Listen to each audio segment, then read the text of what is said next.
मुंशी प्रेमचंद जी की कहानी कुत्ते की कहानी भाग 3। मेरे पंडित जी के घर अनाज बहुत होता था। घर कच्चा था और चूहों ने अपना अड्डा जमा लिया था। उनके उपद्रव से घर वालों का नाकोदम था। वे लोग चाहते थे कि चूहेदानी लगाकर इनका सर्वनाश कर दिया जाए, मगर पंडित जी ये कहकर टाल देते थे कि चूहे गणेश जी का वाहन है, इन्हें तकलीफ नहीं देनी चाहिए, इनके खाने से कितना अनाज कम हो जाएगा। उनका विश्वास था कि चूहे जितना गल्ला नुकसान करते हैं उसका चौगुना श्री गणेश जी की दया से उपज में बढ़ जाता है। इसे जब वह किसी को चूहेदानी लगाते देखते तो उससे 50 बातें कहते। पंडित जी की धाक लोगों पर खूब बैठ गई। जब कहीं देवताओं की चर्चा होती तो पंडित जी का नाम सबसे पहले लिया जाता था। कैसे सज्जन हैं कि इतना नुकसान सहने पर भी चूहों को नहीं मारते, नहीं तो लोग आदमी की जान तक ले लेते हैं।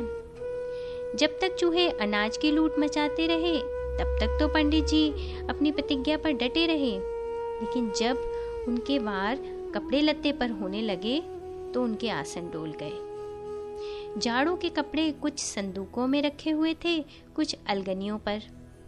गर्मियों में किसी ने उसकी परवाह नहीं की।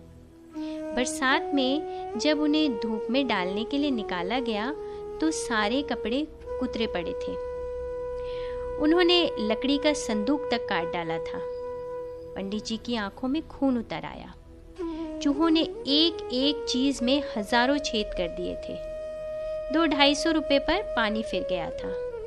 अब तो पंडित जी ने ठान लिया कि जैसे भी होगा इन चूहों का सर्वनाश करके ही छोड़ूंगा। उसी दिन एक बिल्ली पाली और 3-4 चूहेदानियां मंगवाई। फिर क्या था, रोजाना चूहे फंसने लगे। मुझे भी विनोद का मसला मिल गया। यूं तो मैं पूरा शाकाहारी हो गया था, क्योंकि विशेष अन्न जल खाना पीना पड़ता था।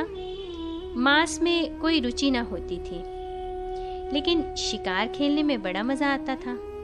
मजा क्यों ना आता, ये तो मेरी खानदानी बात थी।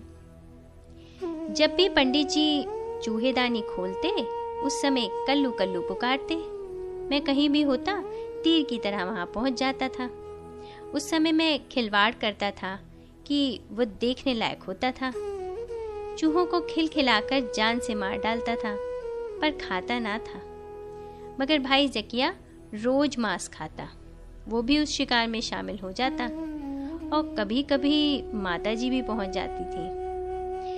उन दिनों उनका खूब पेट भरने लगा। फिर तो माँ मन ही मन हम लोगों को आशीर्वाद देने लगी। शायद उन्हें पिछले बच्चों की याद भी आने लगी हो। यदि वे भी जीते होते तो उनकी खूब सेवा करते।